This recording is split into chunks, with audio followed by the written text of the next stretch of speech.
യാത്ര തുടരുകയാണ്. ഇതിപ്പോൾ പൊള്ളാച്ചി ബോർഡർ എത്തിയിട്ടുള്ളത്. റോഡൊക്കെ നല്ല ക്ലീൻ ആൻഡ് നീറ്റായിട്ട് വെച്ചിട്ടുണ്ട്. Very good road. Yes, we going to Munnar.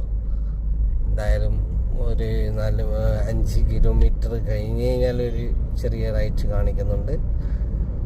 Road ഭയങ്കര അമേസിംഗ് റോഡാണ് അല്ലേ? നമ്മള് തമിഴ്നാട്ടിലേക്ക് കയറുമ്പോൾ ആ ഒരു ഇത് മാറി. നമ്മള് കേരളം വിട്ട് തമിഴ്നാട്ടിലേക്ക് വരുമ്പോ അവരെ നാച്ചുറാലിറ്റിയും അവരെ ഒരു കൾച്ചറും പിന്നെ അവരെ നൊസ്റ്റാൾജിയും കിട്ടില്ലാന്ന് അവരുടെ റോഡ് എല്ലാം മാറി. ഇത് പൊള്ളാച്ചി കൊച്ചിൻ റോഡാണ്. ഇതിലൂടെ കൊച്ചിയിലേക്ക് കൊച്ചിയിലേക്ക് പോകുന്ന റോഡാണ് പൊള്ളാച്ചി കൊച്ചിൻ റോഡ്. ഏകദേശം തമിഴ്നാടാണ് ഇത്. കുളത്തുപ്പുഴ